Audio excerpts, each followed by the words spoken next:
Good morning. Good morning. Figure, why say good morning when God and good mean the same thing?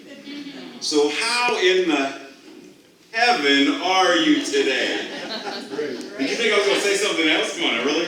So how is everybody today? Very good. So, you know, I don't like, is Tia here? Okay, I just want to make sure I don't want to make her mad today. So I don't like making Tia mad. So when she asks for the talk title and, you know, summary stuff, I do my best to get it to her early. But the funny thing is, this time, instead of Tia saying, Ray, you know, I need the stuff, Ruth, 2 weeks later, was like, Ray, I need stuff because I want to plan songs. So I'm like, okay, I'll start meditating early so I can, you know, figure out what's going to be. So I surrender. I let go to say, what do you want to talk about? Ruth, I don't have anything. So this goes on for a couple of days. And then, for some reason, I keep hearing, you know, I'm on TV or somebody said something on Facebook, but I keep getting this something, quote from Shakespeare, you know, all the world is a stage and we are merely players, right? And I'm like, yeah. But there's this one statement came across and it, same thing, paraphrased differently. All the world is a stage, but we are just players, or we are but players. Now, being in theater or whatnot, you know, I hear we are but players. It's like, yeah, we are merely players. We are but players. Yeah. So we have an option. In this stage of life, we can but our way through it. You know, I would write that book, but. I would get that new job, but. I would do this, but. So we set the stage based upon this thing called but. And everything, I don't remember who said it, I want to say Wayne Dyer. Someone said, you do know if you argue for your but, you get to keep it. No one's going to wrestle your butt away from you. You get to keep it. So whatever you set up as, I want to do, but I can't. Whatever follows that is the condition you are setting onto the stage. But then there's the but. B-U-T-T. As in, we are these spiritual people who know this philosophy and can do great things with it. Yet where do we stay? Comfortably on our butts. Now, one of the things we've been talking about in the Wednesday night class, we've been talking about Eric Butterworth and Dr. Hollowell, and we've been running around this idea of what our thoughts can do, right? And in the new edition, the 40th anniversary edition, Maya Angelou sets the foreword. That's her thing. And she says in there that we have the ability to condition our thoughts, to change our mind, to put forth this thing that changes not only our lives, but the world as well. How many of us are really delving into this spiritual practice to the degree that we are not just changing our own lives, but the world? Now, all the world is a stage. So this guy named, what's his name? Willie Shakespeare. So Willie says, you know, he sets up this play, and this comes from this play called As You Like It. How fitting is that? That we create and craft this world as we like, even when it's what we don't like. Because our minds affect the stage. Our minds, our lives affect our experience. Because no matter what happens, we get to choose what we are going to be in that moment.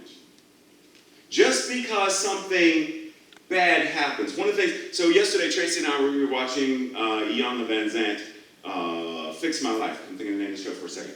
And she was talking to some of the survivors from Pulse in Orlando. And one of the things she says is, what happened was a massacre. What makes it a tragedy is how you choose to not heal through it. So it's only a tragedy if we take it and don't let it go. Don't surrender it. Don't heal through it. And she's going through working with some of the survivors, and one of the things she wanted them all to do was go back to the club, because they hadn't been there since last June. And all but one said yes. One said, I'm not ready. How many times in our lives do we get the invitation to heal, to grow, to evolve, to change, to transform, to be something greater than even our imagination can imagine? And we say, not today. Because as I've said before, to whom much is given, much is required. And that place of much is given scares us. But it's an important, Ruth, can I get a volunteer? Ruth, Rich, Yes. yeah, right here. Linda, you don't mind?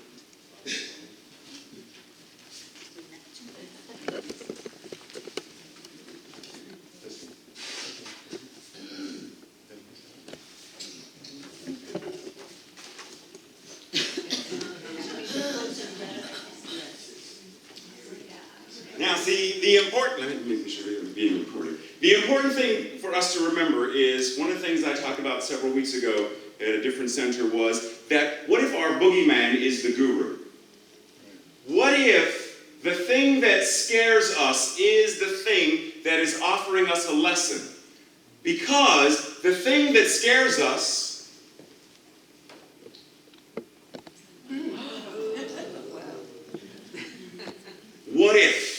What if we simply changed our awareness and our consciousness to recognize that the thing that scares us is sacred? Thank you, volunteers.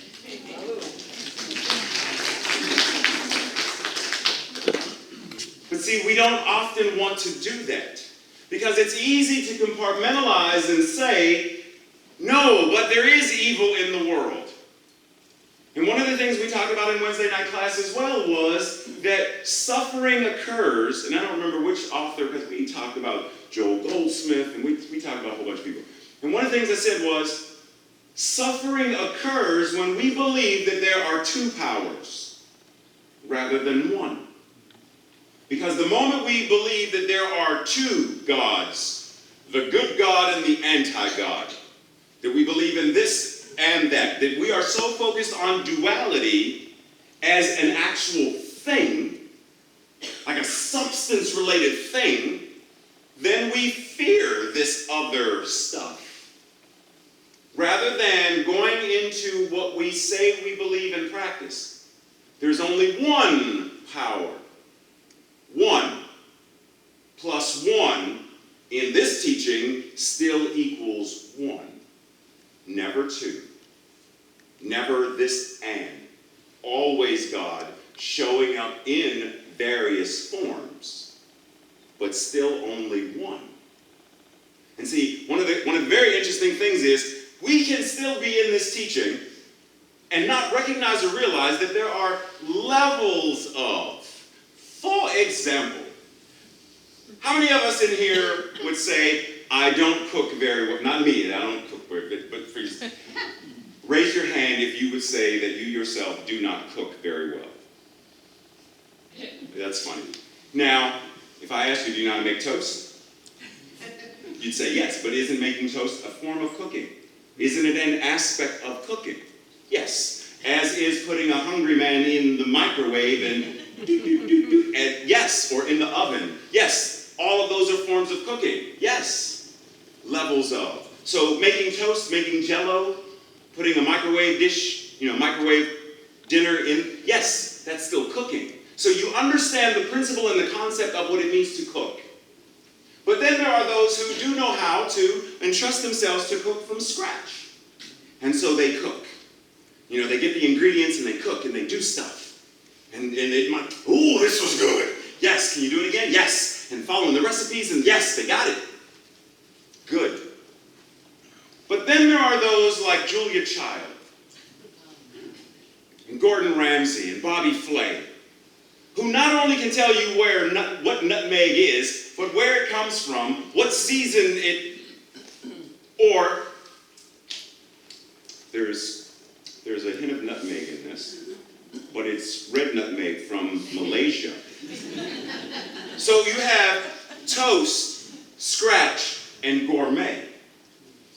And the gourmet cooks can create stuff that is good. Because they know the ingredients, they can create and make stuff new. And even take old dishes and revitalize it in a way where we're like, oh wow, this lemon meringue renewed, upgraded 2.0 is, oh. Where in there are we with our spiritual practice? So when we say, God is all there is, there's only one power and one presence, God the good omnipotent. Are we at toast? Are we at scratch? Are we at gourmet? Where are we in this? Now I ask you this because it's important for us to think about this in terms of all of this is a play. And we are all of the beings involved in creating a play.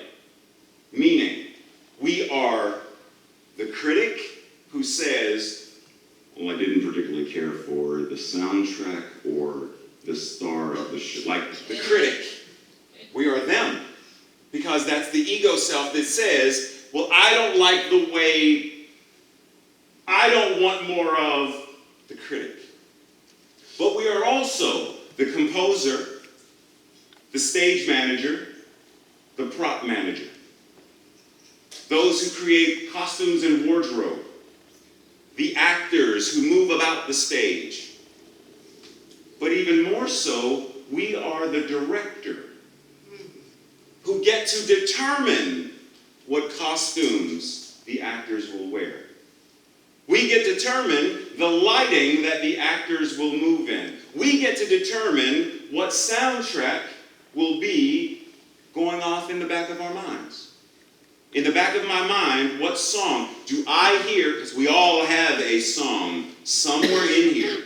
And that song could be anything from, "You are so beautiful," to "Food, glorious food, oh my, how I'm hungry." Like there's always something playing back there. Or, "I'm so ugly and so tired of everything." Like there's always something playing back there. And the director gets to determine that. But bump it up. Who comes before the director? The playwright? The playwright or the screenwriter? Because the director is taking this and interpreting it in their own way, the way they choose to express it. Have you ever seen a movie or a play and then saw a remake of it and didn't really care for it?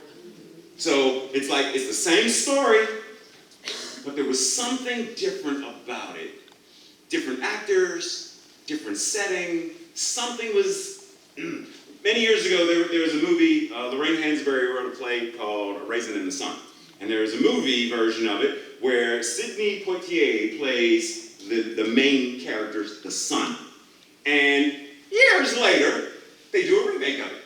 And Felicia Rashad plays the mom, and they're all great. But the son was Puff Daddy, P. Diddy, I don't know what name he goes by now, but him. And I hated it. I couldn't even get through, and I tried to watch it 3 different times, and I couldn't get through it. To this day, no, I did. I finally got through it once. But eventually, being someone who has a degree in theater, eventually I had to say, you know what, Ray, sit down and watch the movie and just assess what's going on. There was no soul.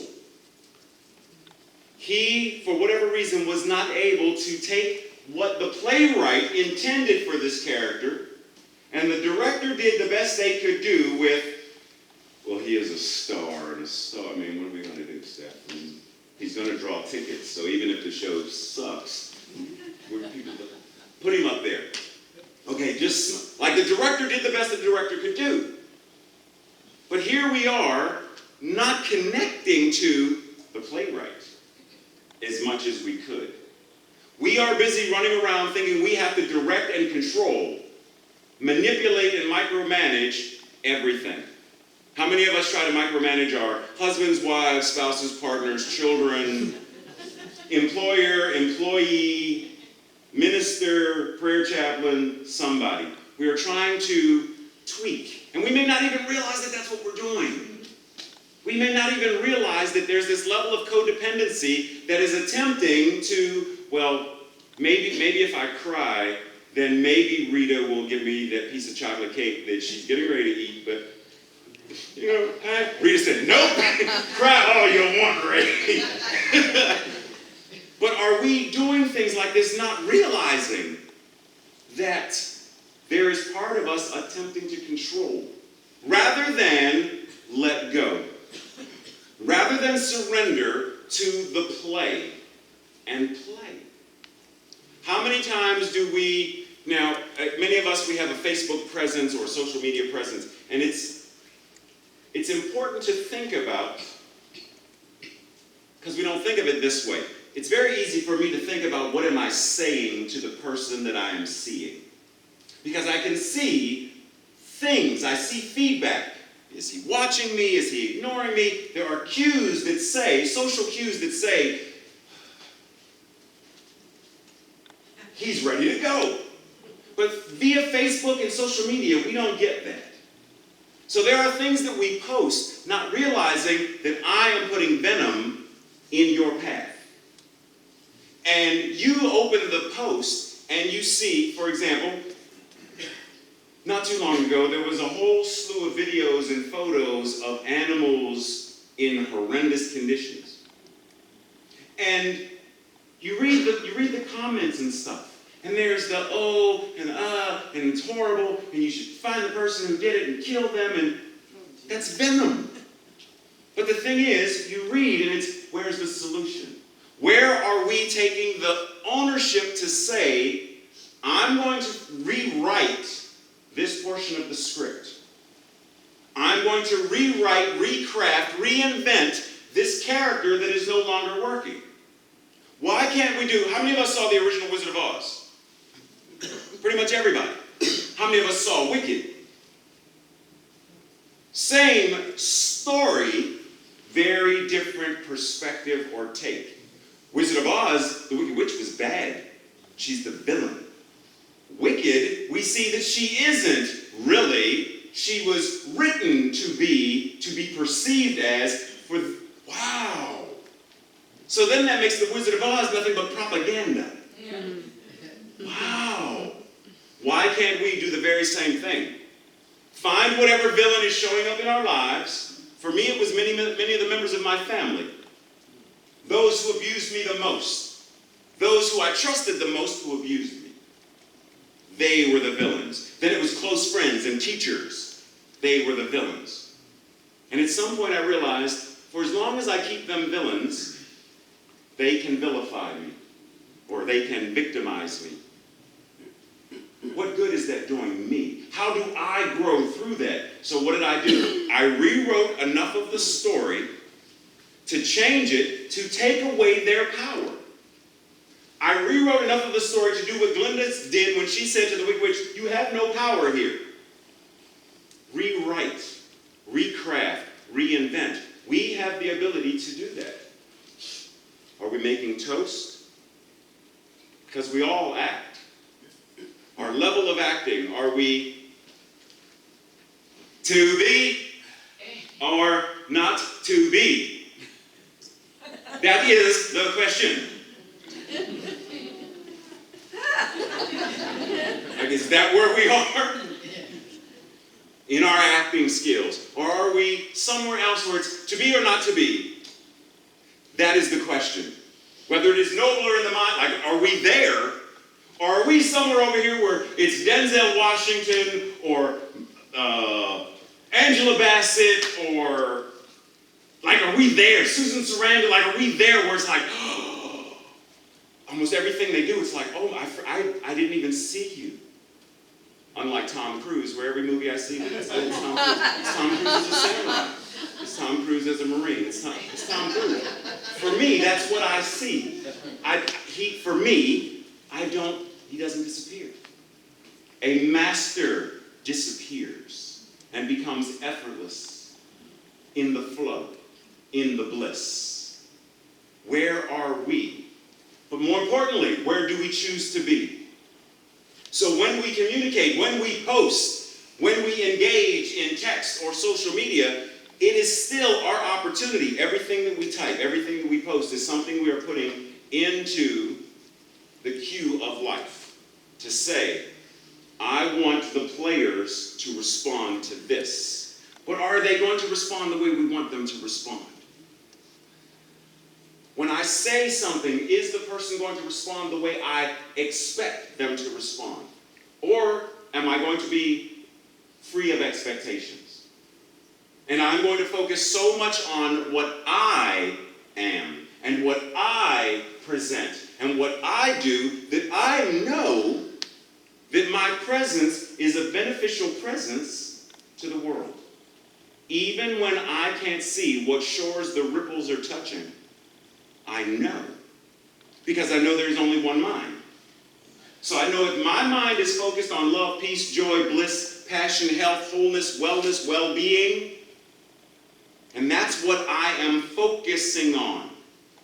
It's in the forefront of my mind. So when I speak, that's what comes out, even if those specific words don't come out.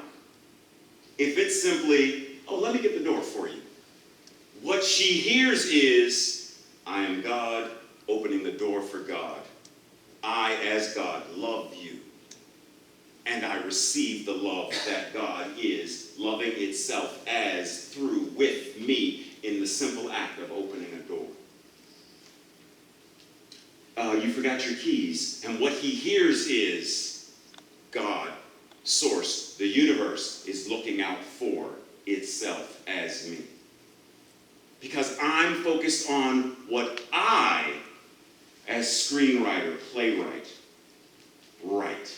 I, as director, am focused on what I am directing in my field of experience, my field of what this thing called life is. I get to choose that. So the question is, do we want to continue to feed ourselves off of toast? Knowing that man cannot live by bread alone. just self-appropriate place to put the bread. Or do we step up and say, I want more freedom to be what I already am. I want more freedom to be what I'm called to be. And what we're called to be is the Christ who is a mom. The Christ who is a vocalist. The Christ who is a student.